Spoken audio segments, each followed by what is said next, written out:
What do you think is the best-selling vehicle of all time? Is it the Ford Model T back when there was no competition? Ford says it sold 15 million of them. But then the Volkswagen Beetle came along and sold 16 million. And depending how you count these things, Toyota changed its Corolla many times over the years, but today it says more than 50 million of them have been sold. But in terms of sheer numbers, none of these come even close to the actual best-selling vehicle of all time. But the thing is, I've never even seen one of these things before, and if you live in North America, chances are pretty good that you've never seen one either. Which is pretty amazing considering more than 500 million have been sold, and they're ubiquitous in many parts of the world. And what vehicle is this? It's a Chinese bicycle called the Flying Pigeon. Hey, I'm Tom, and this is Shifter, a channel about urban cycling, bike commuting, and the ways we get around our cities. And if you like this video, please consider subscribing or becoming a member. There are links in the description down below. So I spend way too much time thinking about bikes and riding every bike I can get my hands on. But for a long time, it's been nagging me that there's a gap in my cycling experience, and that's because I've never ridden a Flying Pigeon. I've sent lots of inquiries over the years trying to track one down, but I've never got much of a response. But I finally decided to get serious about this quest because I think the story of the Flying Pigeon is an important one. It needs to be shared. And that's because the story of the Flying Pigeon is, in a lot of ways, the story of China. The bike's rises and falls over the year really mirror what's happened in the country in the last few decades. And while the original Flying Pigeon has kind of been relegated to vintage status these days, its story really is the story of our cities, and especially about the future of our cities, and therefore the future of all of us as well. So I've been going deep into my search for a Flying Pigeon online. At first I thought I would just buy one, but I ended up with a lot of eBay listings that look like this. It looks like Flying Pigeons were exported to a lot of places for years. There's a story in Bicycling magazine that they were easy to find at one point, even in Afghanistan. But they were never really imported on a mass scale into North America. And being in the forums, I've realized there's a bit of a pattern here. There's people who are interested like me in trying a Flying Pigeon, but when they get their hands on them, they say they are heavy and clunky and not that well built and not that great to ride, so they tend to be disappointed. So does this dampen my desire to try one? No, it makes me more intrigued. Why? Well, to really understand the story of the Flying Pigeon, we need to go back, not just to a time that doesn't exist anymore, but almost to a place that doesn't exist anymore. We're talking about China before the Second World War. Back in 1936, a factory opened in Tianjin that was called Chango Works. And it started churning out bicycles under the name Anchor Bicycles. Now, bicycles at this time were pretty simple and built with heavy steel, but even still, calling a bike an anchor doesn't exactly conjure up images of like gliding along peacefully, does it? They might as well have called it like the immovable boulder. But the name didn't stick. It changed a few times over the years, but then the Second World War happened, and then the Communist Revolution happened, and everything in China changed. As early as 1949, reps from the new Chinese government went to that factory and directed it to start producing a bicycle. It was intended to be sturdy, reliable, and strong, a symbol of the new China. But the pressure was on to design this bicycle, and so what did they do? Well, this was China in the mid-20th century, so somebody somewhere happened to own a vintage British rally roadster from the 1930s, and you know what came next. By the summer of 1950, that factory had geared up and started churning out production models of bicycles that looked suspiciously like that rally. I mean, if you're going to borrow design inspiration from any bike, I think those British rallies were pretty good. They're a classic. Now remember, China at this time was going through a very tumultuous time. Not only were all these changes happening within the country, it was also mired deep in the Korean War. And so the bike was given a name that was meant to evoke a spirit of peace. A dove, a flying dove, a nice image, right? But somewhere along the line, either it got translated differently or someone just decided they didn't like the name. Anyway, the dove became a flying pigeon, which is fine. I kind of like pigeon better, don't you? To start, thank you for doing this. Could you introduce yourself? My name is Li Wei. I'm working for ITTP China office. Our work is mainly promoting sustainable transportation in China and the Asian cities. This is Li Wei. She works for an organization called the Institute for Transportation and Development Policy. It has headquarters in New York, but Li works in Guangzhou, one of the biggest cities in China and the world. She also grew up in China in the 1980s, and she has fond memories of her parents riding her around everywhere on a bicycle. So I talked with my parents yesterday, last night dinner, yes. And it's really a good memory for them. And it's that in 1980s, it's really a lot of bicycles on the street. People are not rich at that time because of the economic level in China. And not many buses and cars that people can get. It's not convenient. So most of people are choosing using bicycles. It's kind of hard to imagine today given the economic might of China, but the country in the 60s, 70s, and 80s was a much different place. The bicycle was so important that it was a key part of the country's economic reforms in the 1970s by the post-Mao leader Deng Xiaoping, who famously said that the country should have a flying pigeon in every household. By the 1980s, millions of flying pigeons were being produced, and while there were a few model styles, almost all of them were still based on that 1930s rally. Most of them were single speed, they had steel frames and full chain guards, they had rod brakes, which means the brake levers were connected to the brakes by a steel rod, and almost all of them were black. Picture a city like Beijing in the 1980s, millions of workers emerging from their homes, filling the streets with a sea of black bicycles. There are kids on board and bags on boards. People are moving boxes and baskets. It's just a sea that's moving, jostling, and stretching in every direction. Scenes like this were so common from China in the 1980s that this idea became part of the identity of the country. There were so many flying pigeons around those days that China was known as the bicycle kingdom. My dad and my parents go outside for dating. With bicycles, by bicycles. And I still remember when I went to the primary school, my mom riding a bicycle take me to the school. And while millions of them were produced every year, that doesn't mean they were easy for people to come by. Getting a flying pigeon wasn't just like walking into a store and slapping your credit card down. These bikes were coveted and expensive. People would save their money for years. They would pull strings with local officials or put their names on waiting lists. And having a pigeon outside of your home was kind of like having an iPhone in the 2010s. It meant you had made it. The bicycle was also one of the big four things that Chinese aspired to own in the 70s and 80s as a sign of their success, alongside a sewing machine, a wristwatch, and a radio. And so despite their simplicity and their ubiquity, they did become a bit of a status symbol. Before 1980s, and the bicycles is not, it's quite expensive. And if you own a bicycle, and you have a relatively high society levels. As for my search, after weeks of sending notes, I was still not having any luck finding a flying pigeon, or even I had spread my search to some of the other Chinese brands at the time, such as Phoenix, but I kept trying. Meanwhile, the era of the bicycle kingdom did not last. China's economic transformation throughout the 1990s and 2000s touched every part of society.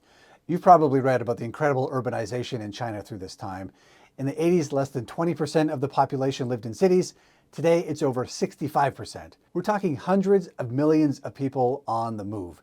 It represents probably the greatest migration of humans in history. It's pretty incredible. And this, of course, impacted the way that people moved around these cities that were growing so quickly, but it also impacted their feelings towards the way they moved around. After 1980s, like in 1990s, and people are getting more monies, and they decide to switch from the bicycles to the cars. And it's kind of like symbols for the wealth. The government are building more and more like the wide road for the cars. Also, the Chinese people are trying to buy the bigger cars. As China roared into the 1990s, the flying pigeon found itself in an unexpected spot, in competition with something new, the automobile. Streets that once echoed with the bells of bicycles were now rumbling with the engine of a million new automobiles. One by one, routes that once were teeming with bikes were slowly overtaken by cars. Cars were new, flashy, and expensive. They became status symbols representing the future. Bicycles, to many Chinese at this time, looked like something from the past. They were reminders of the bad old days, not the dynamic future that China was growing into. And as these cities grew at incredible rates, they also grew in ways that accommodated these new attitudes. Roads were widened to accommodate new cars. Spaces that were once dedicated to bicycles were swallowed up. Lee told me that even her parents bought an automobile during this transition, leaving their bicycle behind. By the 2000s, the flying pigeon's wings were clipped. It felt like the era of the bicycle kingdom had come to an end. So I've been spending a lot of time thinking about flying pigeons and looking for one because I really wanted to see one. I've never actually seen a flying pigeon. But after weeks and weeks of this, I'd given up ever trying to see one when a random message I had sent out on Reddit got replied to. And it turns out probably the only flying pigeon in the city is owned by a guy who is a former colleague. So I'm on my way right now Hi, Mike. Hey, Tom. Good to see you. Yeah, you too. Thanks for doing this. No problem at all. A real flying pigeon. Allegedly one of 2 flying pigeons in Calgary, and I own both of them. So, How did you come by this bike? serendipitous luck. I was driving along one day. This is quite a few years ago now. I think I've owned this thing 20 years probably now, but garage sale going on for some reason about 2 o'clock on a Friday afternoon. Don't know who has a garage sale then. I'm driving by and I see 2 vintage bikes in the driveway among the stuff they're selling. I pull up. How much? $10 each. So I was going to buy them anyway, but then I got the story of what they were. The 2 of them were diplomats. They were in the diplomatic corps, and they had wanted a way to tour around Beijing while they were there. And I guess the way to get around Beijing is you get bicycles. So they had ended up with these 2 bicycles, and they looked mint when I saw them, but they allegedly rode them a lot. They loved them. They loved them so much they had to bring them back to Canada, which couldn't have been that easy back then. They brought them back. I put a bit of oil on them, put some air in the tires. These are the original tires, and then just started riding them. And I've put probably thousands of kilometers on this. Nothing's ever really gone wrong with it, which is, I think, remarkable because, the reputation of flying pigeons, if you go online, is not great. But I think maybe in the 1960s, this was a government issue bike. You can tell by the British Racing Green. Most of them were black, apparently. This one's British Racing Green.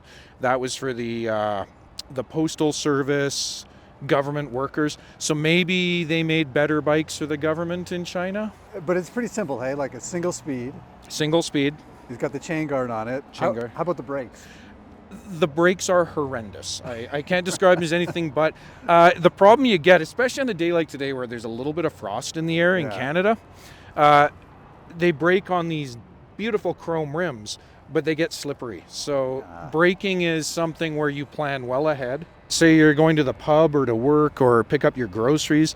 These things are great. They're sturdy. It's a very quiet bike too, which is surprising for so much metal. It doesn't rattle or anything like that. It's very smooth and... Great. Well, let's give it a try. Let's do it. Let's give it a shot. You'll see. And it has been dropped so many times that you can't hurt it. Just have fun. You heard it here. Okay. Oh, yeah.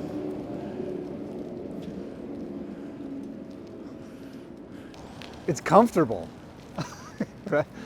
Yeah, these brakes are more like... Yeah. Try an emergency stop. Okay, we'll try it. No, there's no emergency stops. Not at all. So you've got to plan your stopping, You I do. think, ahead of time. Oh, I can get used to this. It's fun. It's nice, eh? Oh, there we go. That's amazing. Thanks for showing it to me. Hey, no problem, man. Good to see you again. Good to see you, dude. So riding that Flying Pigeon was a ton of fun, especially after I had done so much work trying to find one, track one down. You can tell Mike really loves that bike, and I actually think he likes the story of it as much as he likes the bike, which I totally understand. One thing that surprised me about that bike after everything I read was like how gorgeous it was and how well it rode. I mean, this was not a museum piece. Mike says he rides it all the time, but it still held up really well. It seemed really well built and really solid. Could it be that this Flying Pigeon was actually pretty resilient? And you know what else turned out to be pretty resilient? Yeah, cycling in China. Today, cycling in the country is on the rebound.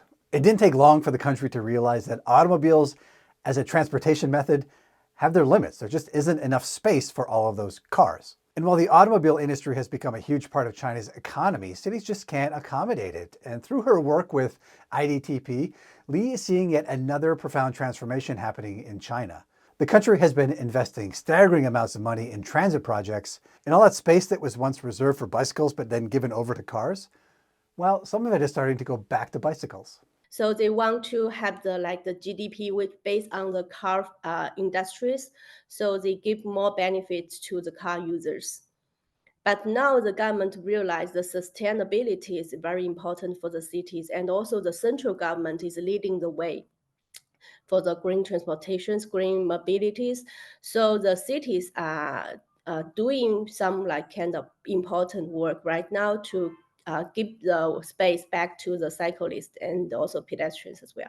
It used to have the on-street parkings. They get rid of those on-street parkings and give the space back to the cycling tracks. And also even some the car lanes. They used to have 3 car lanes. Now they only have 2 and give 1 lane for the cyclist.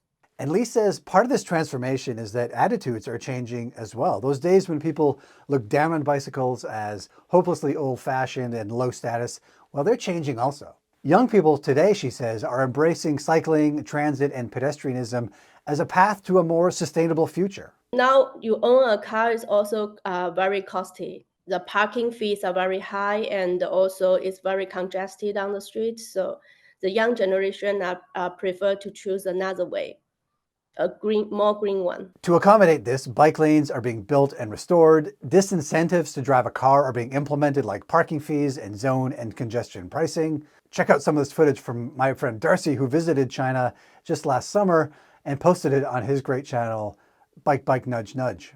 Like, bike share programs are staggering in their size. In Guangzhou, where Lee lives, it has 500,000 dockless bike share bikes right now. And e-bikes are a game changer as well in Lee's city.